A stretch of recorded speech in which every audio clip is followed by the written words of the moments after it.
Hello students. काली slate के इस video में आपका स्वागत है। इस वीडियो में हम बात करने वाले हैं कोऑर्डिनेट ज्योमेट्री में लाइन की इक्वेशन के बारे में। तो शुरू करते हैं ये वीडियो।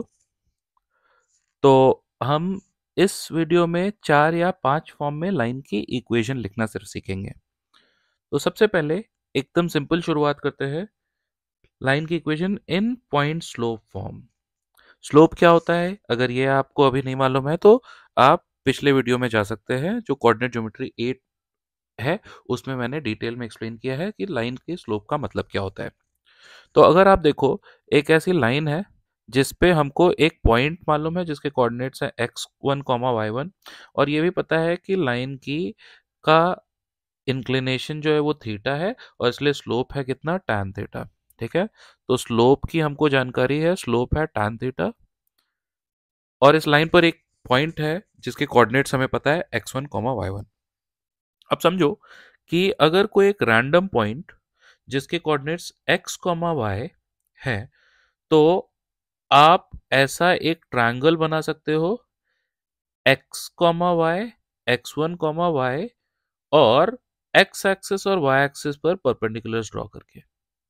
और ये ट्रायंगल जो मैं हाईलाइट कर रहा हूँ, ये एक राइट एंगल ट्रायंगल है जिसमें थीटा एंगल ऐसा जो इंक्लिनेशन है उसके बराबर का यहाँ पे एंगल बन रहा होगा।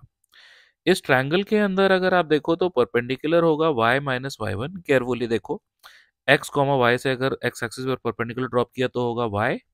Similarly x1 comma y one से ड्रॉप किया तो ये होगा y1, और इसलिए परपेंडिकुलर ट्रायंगल का क्या होगा, y माइनस वाई वन।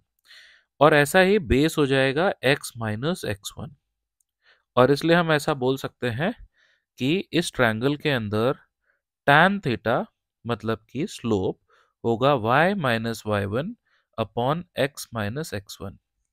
या फिर हम ऐसा बोल सकते हैं y minus y one is equal to slope times x minus x one. और ये हमारे लिए पहला लाइन की इक्वेशन का फॉर्म हुआ जिसको हम बोलते हैं पॉइंट स्लोप फॉर्म। इस इक्वेशन के अंदर देखो, यहाँ पर ऐसा स्लोप है m, और x1 y1 ये पॉइंट के कोऑर्डिनेट्स हैं। ठीक है, x और y तो हमारे लिए वेरिएबल हो गया। ओके, नेक्स्ट फॉर्म देखते हैं। अगला फॉर्म है लाइन का 2 पॉइंट फॉर्म। सपोज एक लाइन है जिसके ऊपर दो पॉइंट्स x1 y1 और x2 y2, दो पॉइंट्स जिनके कोऑर्डिनेट्स हैं x1 y1, और दूसरा पॉइंट जिसके कोऑर्डिनेट्स हैं x2 y2। ये दो कोऑर्डिनेट्स हमको मालूम है। अब इस लाइन की इक्वेशन अगर हमको लिखनी हो तो हम कैसे लिखेंगे। आप देखो, इस लाइन का स्लोप जो होगा वो ये दो पॉइंट से मिल जाएगा, y2 minus y one upon x2 minus x one. अगर इसी लाइन पर एक रैंडम पॉइंट है x y, तो एक मिनट, यहाँ थोड़ा गड़बड़ लिख दिया मैंने, x1 y1 और x2 y2। हाँ ठीक है, ठीक है, ठीक है, ठीक है, ठीक है। हाँ, तो अगर एक रैंडम पॉइंट है x y, तो हम ऐसा भी लिख सकते हैं कि इस लाइन का स्लोप होगा y2 minus y upon x2 minus x, और इसलिए y2 minus y one multiplied by x2 minus x, ये हो जाएगा x2 minus x one multiplied by y2 minus y. और ये हमारे लिए ऐसा 2 पॉइंट फॉर्म में लाइन की इक्वेशन हो गई। इस वाले को भी बोल सकते हो, इस वाले को भी बोल सकते हो। ठीक है, तो हमने स्लोप पॉइंट फॉर्म में लाइन की इक्वेशन देख ली, 2 पॉइंट फॉर्म में लाइन की इक्वेशन देख ली। आगे चलते हैं। आगे है slope intercept form of line. ठीक है, अब हमको मालूम है कि लाइन की कोई सी भी इक्वेशन हो उसमें हमेशा x का पावर 1 होगा और y का भी पावर 1 होगा। अब मान लो मैंने एक इक्वेशन लिखी, y is equal to M x plus C. अगर इस इक्वेशन में x की वैल्यू अगर मैंने 0 डाली तो y की वैल्यू कितनी मिलेगी, c।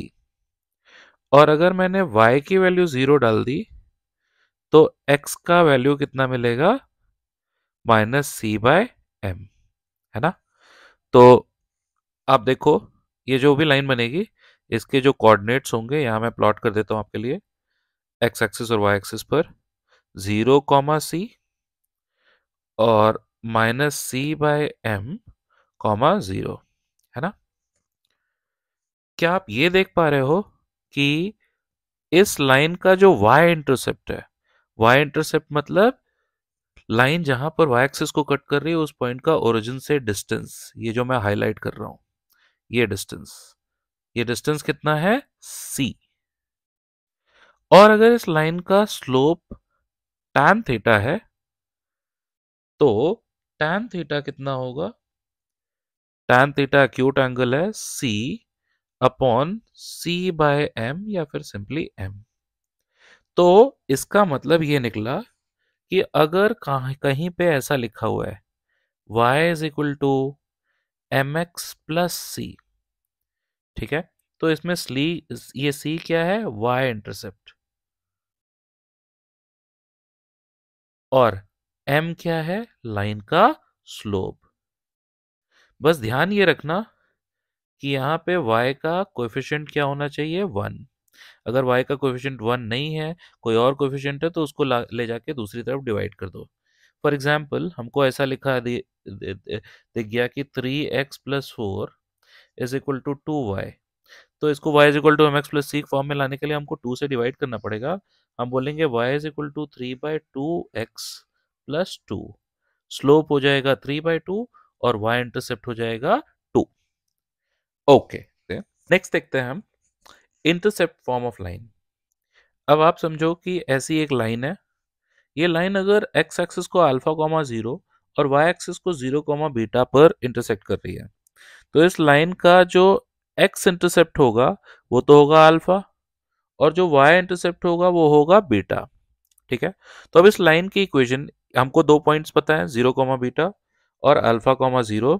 तो अगर इस लाइन की हम इक्वेशन लिखना चाहते हैं तो हम क्या लिख सकते हैं, हम बोल सकते हैं y minus beta upon x minus 0। ये हो जाएगा 0 minus beta upon alpha minus 0। मैंने 2 पॉइंट फॉर्म में ये इक्वेशन लिखी। अब अगर हम क्रॉस मल्टीप्लाई करें तो हमको मिलेगा alpha y minus alpha beta, और इधर की तरफ मिलेगा माइनस बीटा एक्स, है ना, या फिर beta x plus alpha y alpha beta होगा, और दोनों तरफ अल्फा बीटा से डिवाइड कर दें तो हमको मिलेगा x upon alpha plus y upon beta, इसकी वैल्यू 1। तो अगर कभी भी x के डिनोमिनेटर में कोई एक वैल्यू लिखी हुई है, y के डिनोमिनेटर में कोई एक वैल्यू लिखी हुई है, ऐड करके 1 लिखा हुआ है, तो अल्फा और बीटा क्या होंगे, x intercept and y intercept. For example अगर ऐसा लिखा हुआ है x/6 plus y/3 is equal to 1, तो इस लाइन का x इंटरसेप्ट क्या होगा, 6। इस लाइन का y इंटरसेप्ट क्या होगा, 3। ठीक है, आगे देखते हैं। इंटरसेप्ट फॉर्म के बाद में आता है नॉर्मल फॉर्म। सपोज हमारे पास ऐसी एक लाइन है, ठीक है, ये लाइन के ऊपर ओरिजिन से अगर हमने ऐसा परपेंडिकुलर डाला, ये परपेंडिकुलर जो है उसका लेंथ है p, और ये परपेंडिकुलर ऐसा अल्फा एंगल बना रहा है, ठीक है। तो आप देख पा रहे हो कि जो, हाँ, जो ओ ए है, ओ ए ये इस लाइन का x इंटरसेप्ट है, वो तो हो जाएगा p अपॉन कॉस अल्फा या फिर p sec alpha. Similarly O B जो y इंटरसेप्ट है वो होना चाहिए, ये अगर एंगल देखें, एंगल पी ओ बी, तो ये हो जाएगा π/2 माइनस अल्फा। तो ओ बी होगा p upon cos π/2 minus alpha या फिर p अपॉन साइन अल्फा, जिसको हम p कोसेक अल्फा बोल सकते हैं। अब अगर इस लाइन के x इंटरसेप्ट और y इंटरसेप्ट हमको पता चल चुके हैं, तो हम बोल सकते हैं कि लाइन की इक्वेशन होगी x upon p sec alpha plus y upon p cosec alpha और इन दोनों का सम कितना हो जाएगा 1।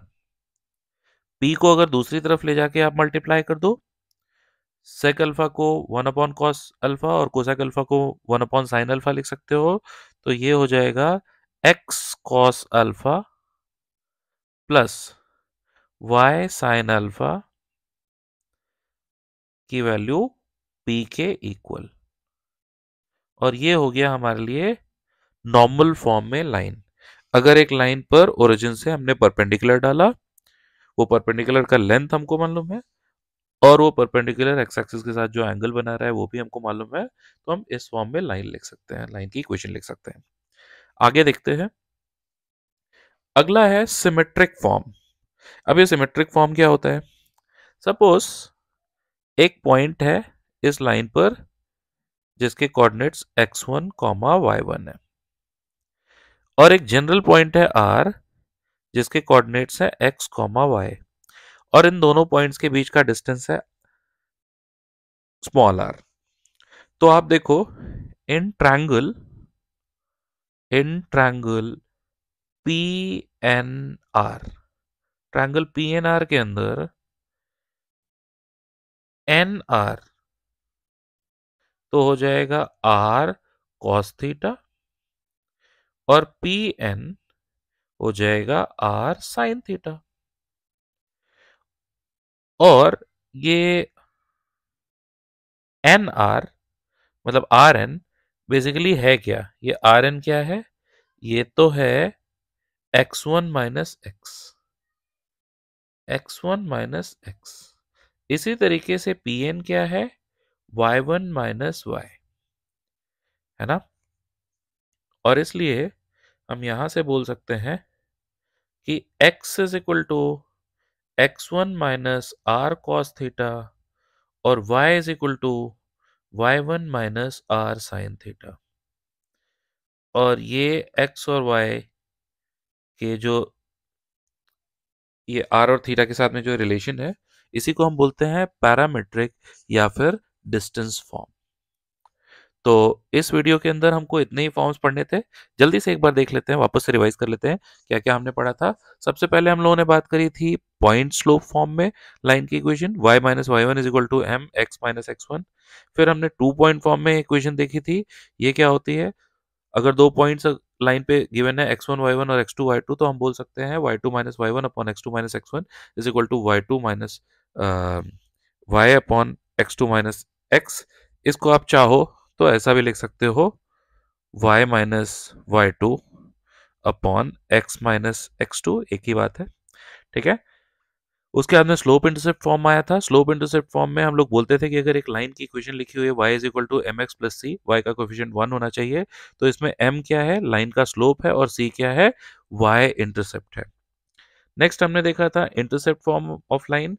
अगर एक लाइन का एक्स इंटरसेप्ट है अल्फा और वाई इंटरसेप्ट है बीटा, तो लाइन की इक्वेशन होती है x upon alpha plus y upon beta is equal to 1। फिर हमने नॉर्मल फॉर्म देखा था। अगर एक लाइन है जिस पर ओरिजिन से हमने जो परपेंडिकुलर डाला वो परपेंडिकुलर का लेंथ है p, और ये एक्स एक्सिस के साथ अगर एंगल बना रहा है अल्फा, तो लाइन की इक्वेशन हो जाती है x cos alpha plus y sin alpha is equal to p। और आखिर में हमने सिमेट्रिक फॉर्म देखा था। अगर एक लाइन के ऊपर एक पॉइंट x1 y1 लिखा हुआ है और उस लाइन का स्लोप है थीटा, तो कोई भी जनरल पॉइंट उस पर हम x1 minus are cos theta और y1 minus R sin theta form में एक्सप्रेस कर सकते हैं, जहां पे कि ये r क्या है? उस जनरल पॉइंट का पॉइंट P से डिस्टेंस है। तो इस वीडियो के लिए इतना ही। अगले वीडियो में हम मिलेंगे तो लाइन के आगे फर्दर कुछ प्रॉपर्टीज हम देखेंगे और फिर एक प्रॉब्लम सॉल्विंग वीडियो भी होगा। Thank you so much.